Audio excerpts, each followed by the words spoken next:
సేవ ప్రారంభంలో చర్చికి వచ్చే ఒక ఆవిడ గూర్చి డబుల్ మీనింగ్ మాట మాట్లాడాడట. ఆ మాట గుసగుసలాడుకున్న అక్కోళ్ళని పిలిచాను, ఆయన్ని పిలిచాను. ఆ తర్వాత ఆదివారం చెప్పాను, నువ్వే ద్వంద్వార్థంతో కూడిన మాట మాట్లాడేవట, నీకు బల్లయ్యం అని చెప్తే ఈ అక్కోళ్ళు చక్కగా మందిరానికి వచ్చారు. ఆయన మాత్రం నాకు బల్లయ్యని అంటాడా? నేను తప్పు చేయింది ఎవరు? చర్చి మానేశాడు. నాకు ఆ సంగతి తెలిసింది.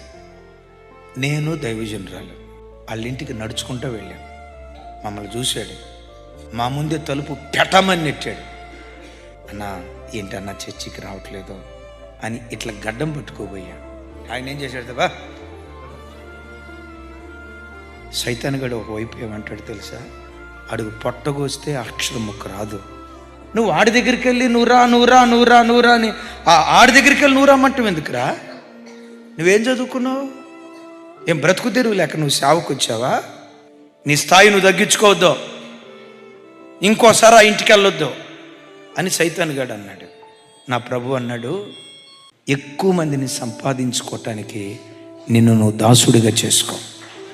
తెల్లారిన తర్వాత నేను దైవ సేవకురాలు మరలా ఆ ఇంటికే వెళ్ళాం. Same repeat. ముందే తలుపేసి నోటికొచ్చినట్లు అన్నాడు. అట్లా అనొద్దన్నా, ఒక సంఘ కాపరిగా నా బాధ్యత. గద్దించకపోతే, కాపరి దిద్దుబాటు చేయకపోతే మీ ఆత్మల విషయమే రేపు నేను దేవుని దగ్గర లెక్క అప్పగించాలన్నా. మీ మీద బాసిజం చేసేవాళ్ళం కాదు. ప్రసంగాలు చెప్పేవులేవయ్యా, ఇది ఈ లాంగ్వేజ్, ప్రసంగాలు చెప్పేవులేవయ్యా.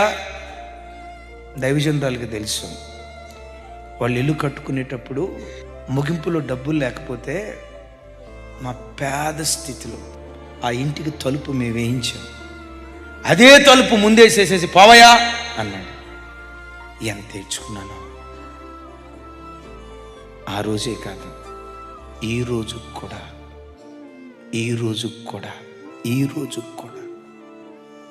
ఎందుకో చెప్పమంటారా? ఓర్పు గొప్ప ద్రోహ కార్యాలు జరగకుండా చూస్తుంది.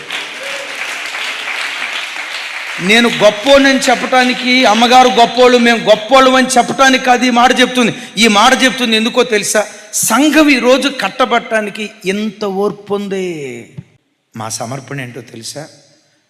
బ్రతికున్నంత కాలం మనం కలిసి ఉండాలి, చనిపోయిన తర్వాత కూడా మనం కలిసి ఉండాలి. మీ పిల్లల పిల్లలు చర్చిలో నాటబడాలి.